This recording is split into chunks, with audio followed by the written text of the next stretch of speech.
saúde emocional e saúde espiritual, geralmente as pessoas pensam nessas duas coisas separadamente. Mas quando a gente quer viver uma vida em santidade, que é o que a gente trabalha principalmente aqui no CR, né, uma caminhada de santificação, você precisa ter essas duas coisas equilibradas. Não adianta você só cuidar da sua saúde mental. Você precisa também, se você crê em Deus e se você vive numa comunidade, em comunhão com a sua igreja, né, se você participa das coisas da sua igreja, é importante que você tenha saúde espiritual. Então, você precisa conhecer esses três pilares, né? Então, desacelerar, se firmar no amor e se livrar das ilusões. Então, hoje nós vamos falar do segundo, né? A primeira coisa que nós precisamos nos lembrar é que o cristianismo diz respeito à busca incansável de Deus por nós. Porque quando a gente pensa no cristianismo, pelo menos eu, a primeira vez, quando eu tive contato com a igreja evangélica, eu pensava assim, nossa, eu tenho que correr atrás de Deus, eu preciso fazer tudo para Deus. Mas não é disso que se trata o cristianismo. O cristianismo, ele fala de um pai que entregou tudo para nos alcançar. Ele veio até nós, ele nos alcançou, ele nos buscou. Então, não faz sentido eu querer buscar incansavelmente, alcançar incansavelmente, correr atrás de Deus, porque ele veio. Ele já fez esse movimento. Eu só o reconheço. Ele é que me encontrou, não sou eu que aceito ele. Faz sentido? Então, nós voltamos aqui na parte de desacelerar e contemplar o grande amor de Deus por nós. O sacrifício dele, né, para restaurar a nossa relação, nos livrar desse pecado, desse fardo, desse jugo do pecado, e nos tornar os seus filhos, porque até então nós não éramos filhos, né? E nós já vamos chegar lá nessa palavra que fala isso. Racionalmente, é fácil acreditar nisso. Todos nós aqui que já conhecemos Jesus como nosso Senhor e Salvador, nós já concordamos com isso. Mas experimentar, vivenciar, praticar esse amor infinito no nosso coração é mais difícil, né? A gente sabe, existem inúmeras coisas que interferem na nossa capacidade de entregar todo o amor que a gente recebe do Senhor. Quer ver só? Quantos de nós já ouvimos e cremos em frases como essas?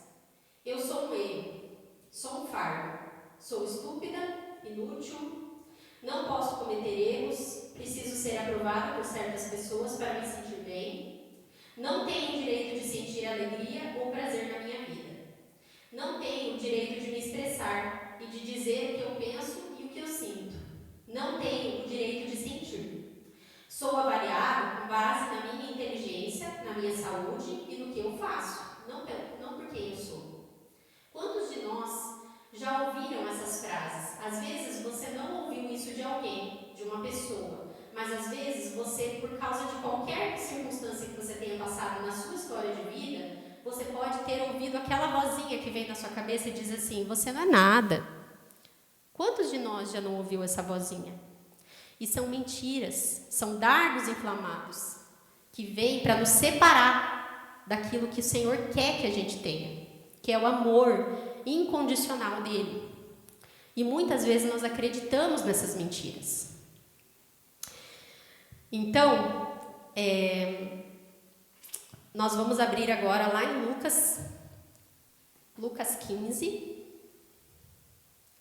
versículos do 11 ao 21, para você ver como a gente não se reconhece como filhos de Deus. E para isso a gente vai falar da parábola do filho pródigo, o filho perdido, né? Vamos começar lendo. Jesus continuou. Um homem tinha 2 filhos. O filho mais jovem disse ao pai, quero a minha parte da herança. E o pai dividiu os seus bens entre os filhos. Alguns dias depois, o filho mais jovem arrumou suas coisas e se mudou para uma terra distante, onde desperdiçou tudo o que tinha por viver de forma desregrada. Quando seu dinheiro acabou, uma grande fome se espalhou pela terra e ele começou a passar necessidade. Convenceu um fazendeiro da região a empregá-lo, e esse homem o mandou a seus campos para cuidar dos porcos. Embora quisesse saciar a fome com as vagens dadas aos porcos, ninguém lhe dava coisa alguma.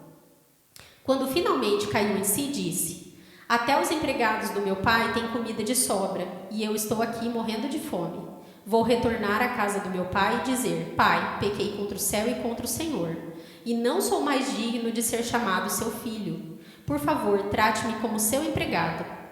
Então voltou para a casa de seu pai, e quando ele ainda estava longe, o seu pai o viu. Cheio de compaixão, correu para o filho, o abraçou e o beijou. O filho disse: Pai, pequei contra o céu e contra o Senhor. Não sou mais digno de ser chamado seu filho. Por enquanto, eu vou ler até aqui, depois a gente continua. Esse filho, ele é como eu e você. Ele, muitas vezes, vive longe do seu pai, ignora todos os privilégios de ser o filho do seu pai, todas as gentilezas, todas as coisas boas que vêm com esse pai, para viver como bem quer.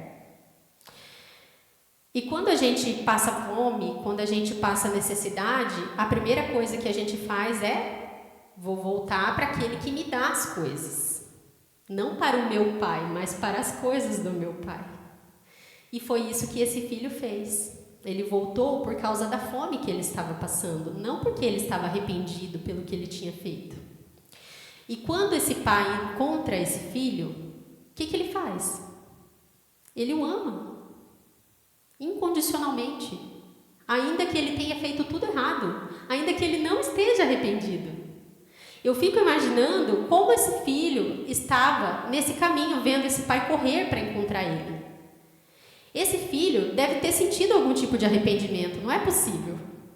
Porque, imagina, você fez tudo errado, mas o seu pai, que tinha todos os motivos para te condenar, ele vem correndo ao seu encontro, te pega, te abraça, e faz tudo aquilo que você não merece. Como isso não pode te constranger? E foi isso que aconteceu nessa parábola. E a gente percebe que Jesus estava mostrando como é o amor do Pai, como é o amor de Deus. Era isso que ele estava querendo mostrar nessa parábola, que o amor do Pai, ele é assim, ele é integral, ele é incondicional, ele não cabe na nossa cabeça. E nós precisamos nos lembrar disso, porque nós só nos tornamos os filhos quando nós cremos que somos esses filhos. Se eu continuo achando que eu não sou filha de Deus, eu não sou filha de Deus. Não porque Ele não quer, mas porque eu não acredito. Porque a gente vive pela fé.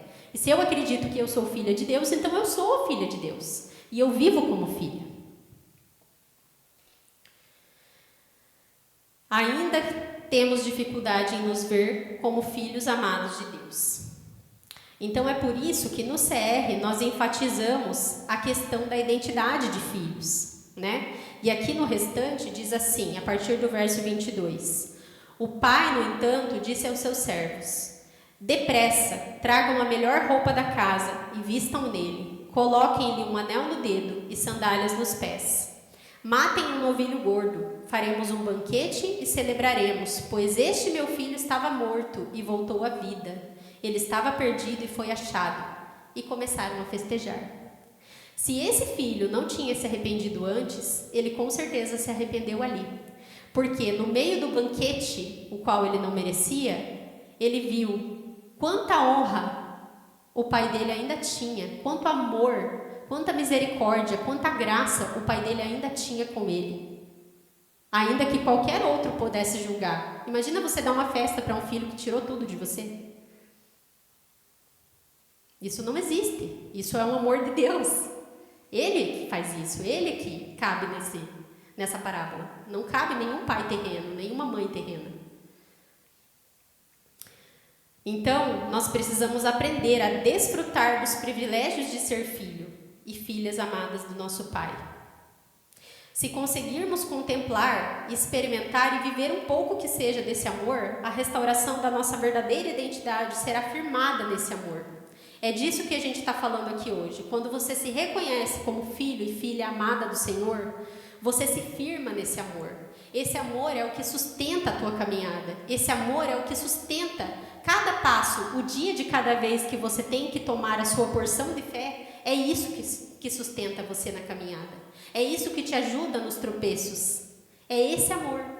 Se você não tem essa consciência desse amor, fica muito difícil para você continuar nessa caminhada. E é aí que muitos se perdem.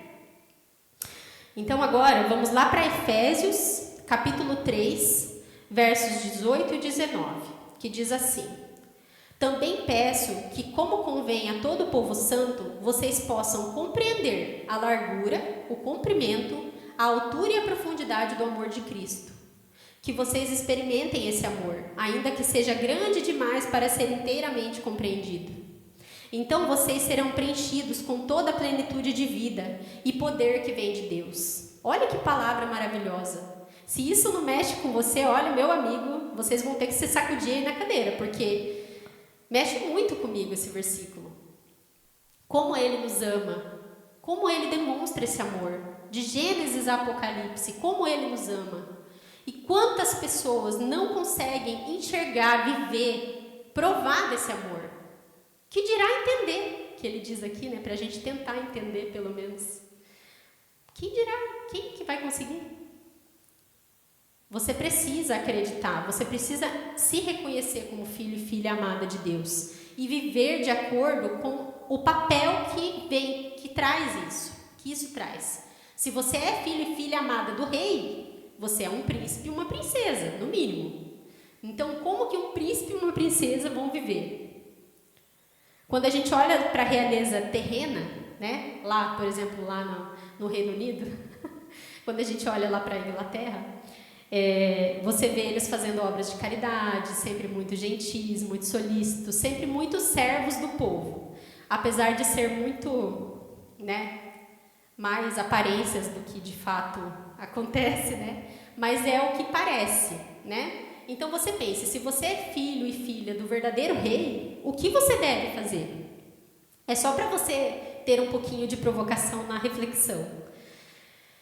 Então, né, com a nossa identidade firmada, podemos ter uma nova e bíblica compreensão de nós mesmos. Então, eu consigo, e você também, ter a mim mesmo em consideração, apesar de todas as minhas imperfeições e limites. Eu consigo ser digna de declarar o poder que me foi dado por Deus no mundo, dizer que eu sou sim filho e filha dele, e que eu vou sim fazer a obra dele, e que eu vou sim fazer aquilo que ele mandar, não importa onde eu esteja. Eu sou digna de ter o direito de existir, porque muitas vezes nós fomos tão reprimidos na nossa vida, na infância, na adolescência, eu não sei qual é a tua época que você foi reprimido, mas esse mundo é esmagador, então com certeza você foi reprimido. O meu foi na infância. Eu fui tão reprimida na infância que eu sentia que eu não tinha o direito de existir. E eu não podia chorar, porque se eu chorasse eu apanhava. Então eu não podia chorar, eu não podia dizer que eu estava insatisfeita, eu não podia dizer nada. Então eu não tinha o direito de existir. E eu cresci achando que eu não tinha esse direito de existir. Isso só foi curado recentemente. Glória a Deus. Então, você percebe que você tem sim o direito de existir, porque Deus te deu esse direito. Ele é que faz você ser alguma coisa além de criatura. Então, eu tenho a minha própria identidade concedida por Deus e que é distinta e única. Você não é igual a ninguém. Você não é todo mundo. Você não segue o rebanho. Você faz aquilo que o seu pai manda. Eu mereço ser valorizado. Eu mereço receber atenção. Não porque eu sou boa, mas porque o Senhor me tornou boa.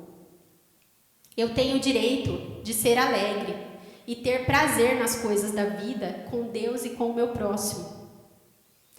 Eu tenho o direito de cometer os erros e de não ser perfeito, porque eu sou limitada. E o Senhor, mais do que ninguém, sabe disso, porque Ele mesmo esteve na pele de homem. Ele mesmo foi 100% homem e 100% Deus. Então, Ele sabe como é difícil ser humano. Esses pontos são frutos de uma compreensão do amor do Pai, da nossa identidade como filhos e de um modo de vida santo, conforme falamos, né, há 2 semanas. É preciso cuidado para não cair no legalismo, né? Lembrar que você não pode simplesmente crer em Deus e falar, eu vou viver do jeito que eu quiser, porque Ele me perdoa, né? Não, isso é legalismo, gente. Então, se você é filho, você tem que viver como um filho, buscando amar e servir o próximo, para a honra e glória de Deus. porque é isso que o seu pai espera de você. Se você ama Deus em primeiro lugar, sobre todas as coisas, e ama o teu próximo como a ti mesmo, ama a ti mesmo, sabe que você é filho de Deus, sabe que você é valorizado, que você tem propósito. Isso é amar a si mesmo. Então você pode amar o próximo, e se você cumpre os dois, você está cumprindo o caminho da santificação. Deus nos permite sentir as nossas emoções. Ele não reprime a nossa raiva, Ele não reprime o nosso medo, Ele não reprime nossa angústia. Ele pega a gente no colo, Ele nos ensina a como trabalhar esses sentimentos. É aos pés dEle, é na cruz dEle que a gente entrega esses sentimentos. Não há lugar melhor para você chorar do que no colo do seu pai. É esse o papel do pai. Ele cuida, Ele instrui, Ele direciona, Ele consolida. Sempre volta no nosso slogan aqui. Então nós não precisamos temer a raiva, o medo, a tristeza e a amargura. Não precisamos temer que eles apareçam, porque a gente sabe que o Senhor é quem vai nos tratar. Precisamos entender que a misericórdia do nosso Pai nos alcança assim como o seu amor. Amor e misericórdia andam juntos. O Senhor, Ele não encolhe a mão para nós. Se a gente tem um coração honesto, contrito, humilde, que está buscando o seu amor, que está buscando a sua graça, buscando a sua correção, andar em caminhos retos requer correção, isso dói. Mas se a gente está buscando um caminho reto, então a gente precisa confiar que Ele está fazendo e que a sua misericórdia nos alcança dia após dia. Ele não somente não nos rejeita e nos pune por sermos honestos e transparentes a respeito de todo o nosso ego, mas Ele de fato nos aceita e nos ama onde estamos. É por isso que muitos que se convertem falam assim: nossa, mas eu vou lá na igreja, olha como é que eu vivo. Sim, mas é assim que você deve ir mesmo, porque o Senhor, Ele vai te receber como você está, mas o amor e a graça dEle são tão maravilhosos, e Ele é tão gentil e tão bondoso, e eu acho lindo que a Bíblia fala que Ele é como um olheiro que trabalha o barro, porque é tão sutil. Ele não nos machuca nessa transformação. Dói, mas dói na medida correta para que a gente caminhe corretamente. Porque Ele vai nos moldando, Ele vai nos mudando todas as nossas costumes, os nossos pensamentos, o nosso modo de ver, o nosso modo de falar, o nosso modo de caminhar. Todas as coisas que a gente chega até Ele, não ficam como estão. Ele sempre transforma, se a gente permitir. Porque Ele não é um Deus autoritário que chega e fala assim: você vai ser assim, como muitos pais fazem. Ele é um Deus amoroso e misericordioso. Então, onde nós estamos firmados, meus irmãos? No amor de Deus, que nos permite expressar o mal e o bom em nós, e que cuida de mim e de você de forma apropriada. Não tem um método só para todos. Ele tem os caminhos, o caminho é o mesmo para todos, mas o método é sempre individual. Então, se você busca o seu pai, ele vai saber exatamente onde você tem que ser corrigido e como você tem que ser corrigido. E não é igual o seu amigo, provavelmente, Ele tem consideração por nós. Então, ele não é o nosso chefe, é sempre bom lembrar. Ele não quer meta, ele quer relacionamento, ele é pai, ele não é chefe. Então, ali quando o filho pródigo, ele pensa que ele está passando fome, que ele fala: vou voltar para o meu pai porque os empregados dele têm comida, Ele não está pensando em voltar como filho, ele está pensando em voltar como empregado. Me dá. Mas não, ele é filho, Então você tem que lembrar que você é filho, você precisa lembrar disso todo dia. Poxa, estou pensando besteira, não devia estar pensando nisso. Poxa, eu sou filho de Deus, Deus me perdoa, eu não quero pensar isso, me dê estratégias. Como que eu vou fazer para sair desse caminho, para não pensar nisso, para me firmar no teu amor? Porque esse firmamento do amor vai me direcionar para o caminho certo e para aquilo que o Senhor tem para mim. Queridos, ao compreendermos o amor de Deus, então podemos nos abrir para o amor ao próximo, pois o amor do nosso Pai derruba os muros de defesa que construímos e que nos afasta das pessoas. Quantas pessoas são encontradas por Jesus e estão vivendo num bunker, porque estão totalmente isoladas, não querem saber de ninguém, não pedem ajuda, não aceitam ajuda, muitas vezes afastam aqueles que estão tentando se achegar, mas o amor de Deus, ele derruba tudo isso.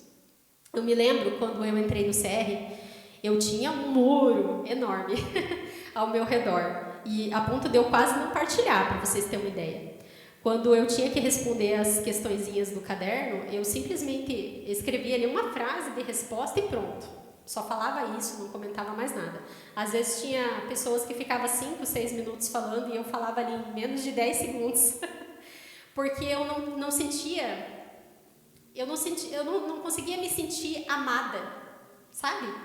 Era uma coisa esquisita, assim. Mas a partir do terceiro passo, né, ali logo no começo, esse muro ele foi derrubado, né? Eu me entendi assim como filha amada de Deus. Era muito estranho para mim, inclusive, me chamar de filha amada de Deus. Mas esse muro ele foi derrubado por causa desse amor. E eu comecei ali a viver uma nova experiência no CR. Eu pude de fato ter a minha restauração, né? Por causa desse muro derrubado. Então, o amor de Deus, ele é essencial para que a gente tenha uma caminhada de restauração sadia. Progredimos da relação do me dá, infantil e imatura, para um relacionamento de fato, uma troca, né? Uma dialética. O Senhor fala, eu escuto, eu falo, o Senhor me escuta. E as coisas passam a acontecer.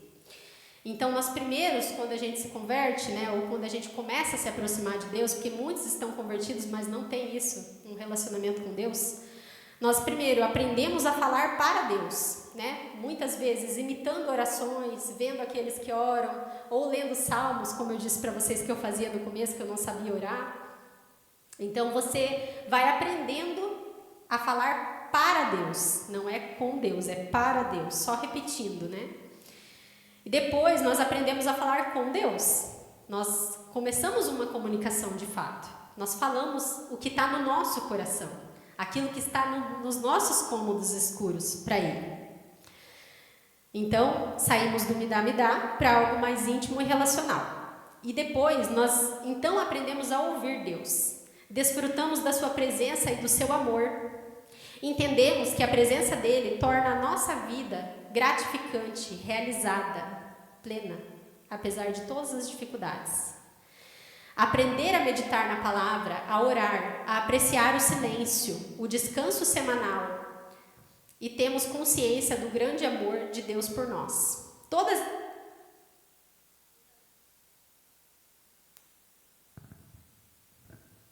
essas práticas.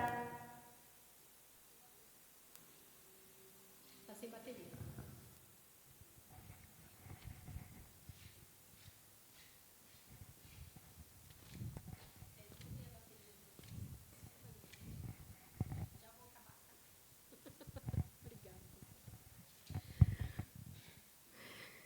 Então,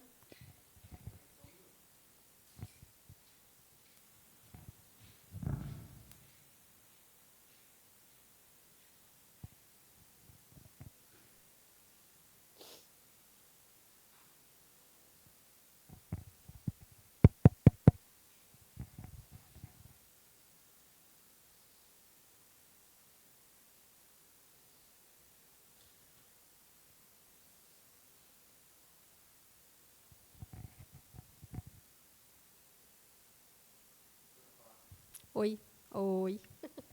Voltamos. Então, essas práticas, o silêncio, a oração, o estudo da palavra, o descanso semanal, por isso que é tão importante que a gente tenha esse período de descanso, né? Lá em Gênesis, quando o Senhor descansou no 7º dia, não é porque ele precisava, ele não cansa, né? Mas era para nos ensinar. O Senhor, ele nos ensina, através da sua palavra, aquilo que a gente precisa fazer. Então, nós, como seres humanos limitados, filhos amados de Deus, né? Filhos do Rei, mas limitados num corpo que precisa de descanso. Se nós praticamos todos esses passos, nós conseguimos lembrar que nós somos filhos amados de Deus e que o Senhor cuida de nós até no descanso. O descanso, ele é uma amostra do amor de Deus. É como se ele dissesse assim, vem cá, meu filho, deixa eu cuidar de você agora. Você já fez muita coisa. Então, praticar o descanso não é somente um ato de fé, mas também de maturidade espiritual, pois ele nos ensina que cuidar de nós mesmos e nos conectarmos com o amor do Pai nos restaura. Então, se você vive correndo, né? A gente vive num mundo totalmente conectado, que a gente não consegue descansar, tem essa rotina maluca, tudo tá sempre atrasado, sempre correndo, sempre tentando dar conta de tudo. Então, isso, a longo prazo, vai nos gerando frieza e isolamento. E até ouso dizer, criando em nós uma raiz de maldade. Porque se você vai se isolando e vai se esfriando, você já não se importa tanto com o outro. Você deixa de prestar atenção nas coisas que precisam ser prestadas. Então, você começa a ter menos consciência desse amor, porque você para de meditar nesse amor que você recebe de Deus. Então, você para de dar. E isso causa um esfriamento. E por isso muitos também se desviam do caminho, ou se desviam daquela caminhada com o Senhor. E Jesus ele nos alertou sobre isso, né? Sobre o aumento da maldade. Por causa do aumento da maldade, o amor de muitos esfriaria, como está lá em Mateus 24, do 12 ao 13. Então, nós precisamos nos lembrar disso, que o descanso ele é uma etapa antes da gente se firmar no dom do amor de Deus. Primeiro você desacelera, você tem o seu tempo ali com Deus, de lembrar o quanto Ele já fez na sua vida. Sabe aquele momento que você está relaxando, que você para e fica divagando assim? Nossa, Deus, como o Senhor já mudou tanta coisa na minha vida, tantas coisas que eu quero celebrar, que eu não sei se eu vou conseguir, mas eu sei que o Senhor está no controle. Isso é se encher do amor de Deus, é lembrar tudo aquilo que Ele é para você. Ele não fez, Ele é, Ele está fazendo. Você é uma obra em andamento. Então, você precisa se encher disso, para lembrar que você está firme nesse amor. E firme nessa misericórdia, porque amor e misericórdia andam juntos. Então, na medida que nós vamos provando conscientemente desse amor de Deus, a cada dia, vamos conhecendo Ele e a imagem que nós criamos dele muda. Nós vamos conhecendo a natureza de Pai, o seu cuidado, e até as correções passam a fazer sentido. Ele cura a imagem que nós fizemos dele no nosso coração. Muitos de nós criamos uma imagem de Deus, né? Eu mesma tinha uma imagem de Deus assim tão distante, né? Não era esse Deus próximo, esse Pai, né? Era um Deus ali, um Senhor soberano. Ele é Senhor soberano, mas nunca perto de mim. Nunca. Eu cresci achando que ele era um Deus longínquo, inalcançável, né? Eu cresci na Igreja Católica. Então, era diferente como era mostrado para mim essa relação de nós com Deus, né? Então, eu não achava que era importante ou que eu importava para ele, né? Eu achava que eu era só mais uma no meio da multidão e que não havia propósito na minha vida. Mas, né, depois de todos esses anos, né, e faz 15 anos só que eu caminho com ele, mas ele tem me mostrado assim, o quanto ele me ama e como eu estava enganada sobre a natureza dele. Ele não é esse senhor distante, ele não é o meu chefe, ele não é um estranho, um Deus que é só de boca, que a gente fala. Ele é, de verdade, o meu pai. Ele me adotou e ele supriu todas as minhas necessidades. Tudo aquilo que havia, o buraco que havia no meu coração era do tamanho de Deus. Então, ele preencheu tudo. Então, isso ajuda a nos curar, pois o Deus que imaginamos acaba se tornando o que somos. Então, se eu acredito que Deus é amor e que Ele é um Deus amoroso, eu também sou amorosa, porque a gente se espelha no nosso Pai. Se a gente se reconhece como filho, a gente se espelha no nosso Pai. Vendo para o pai terreno, né? Se você tem um pai bravo, você muitas vezes repete aquilo que o seu pai faz. Se você tem um pai amoroso, você muitas vezes repete aquilo que o seu pai faz. Então, trazendo isso para a analogia de Deus, se Deus é amor, nós somos como Ele. Nós também podemos ser amorosos. Podemos espalhar o amor dEle. Não porque somos bons, mas porque Ele nos enche. Se Ele é malvado, então nós também somos malvados. Nós temos legalidade para fazer maldades, para fazer aquilo que Ele não gosta. Porque se a gente não acredita que Ele é bom, então por que eu vou me esforçar? Para que eu vou tentar fazer alguma coisa certa, se Ele é mau? Né? Então, que hoje todos nós possamos gravar esse amor do Pai nos nossos corações. Que possamos saber que o seu amor é inesgotável, irrestrito, misericordioso. que possamos ter o dom de nos firmar nesse amor dia após dia e glorificá-lo com uma caminhada santa. É isso, meus irmãos. Obrigada por me ouvir. E eu quero deixar uma perguntinha para a nossa reflexão na partilha. Deixa eu só pegar aqui.